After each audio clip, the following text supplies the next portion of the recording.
Dodgers, Twins interested in Carlos Rodón. Teams, Dodgers, Twins interested in Carlos Rodón. November 25, 2022 at 12:16 p.m. Central Standard Time by Dara McDonald. The Dodgers and Twins are each facing some uncertainty in their rotations and are giving some consideration to lefty Carlos Rodón.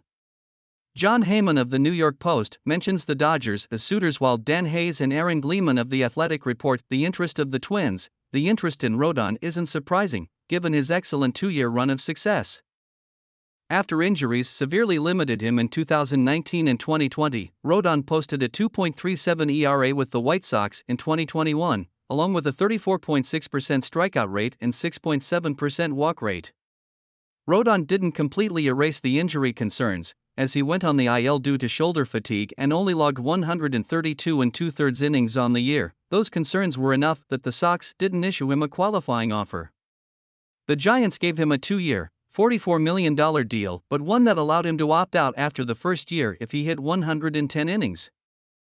He soared past that mark, finishing at 178 innings with a 2.88 ERA, 33.4% strikeout rate and 7.3% walk rate. He received and rejected a qualifying offer from the Giants, but still was listed as the top pitcher on MLBTR's list of the top free agents this offseason. Jacob deGrom and Justin Verlander will likely earn stronger annual salaries but will be limited to shorter packs because of their ages. Rodón won't turn 30 until next month and was predicted for a 5-year deal worth $140 million. An average annual value of $28 million. For the Dodgers, their uncertainty comes from a couple of factors.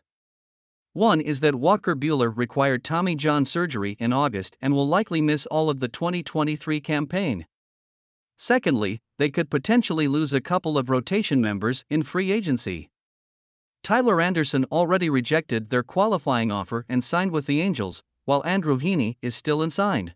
Despite that, the rotation is still in good shape, with Clayton Kershaw, Julio Urias, Tony Gonsolin and Dustin May likely taking the first 4 spots.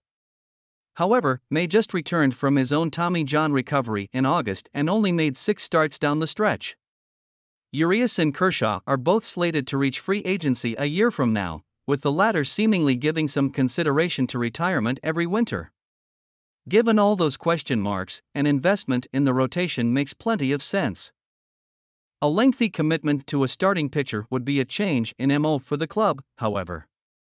It appears that the last time they gave a starter more than 3 years was the 4-year deal given to Brandon McCarthy prior to the 2015 season.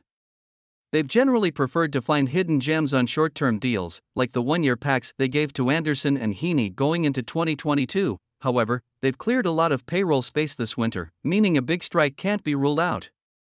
Roster Resource currently pegs their 2023 payroll at $152 million. With a CBT number of $168 million. They could add about $60 million to next year's spending and still be under the first luxury tax threshold, which will be $233 million in 2023.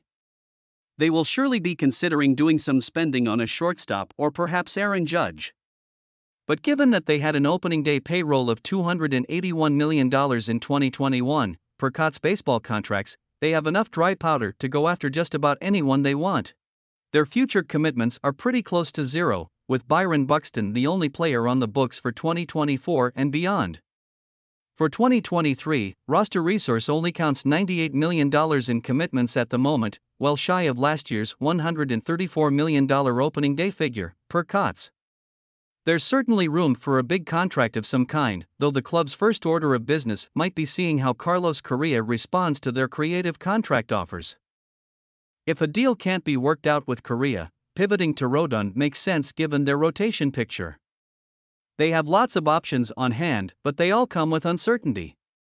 Sonny Gray posted a 3.08 ERA in 2022, but injuries limited him to 24 starts and he's a free agent next year. Tyler Mahle dealt with shoulder problems and only made 4 starts in a Twins uniform after being acquired from the Reds at the deadline.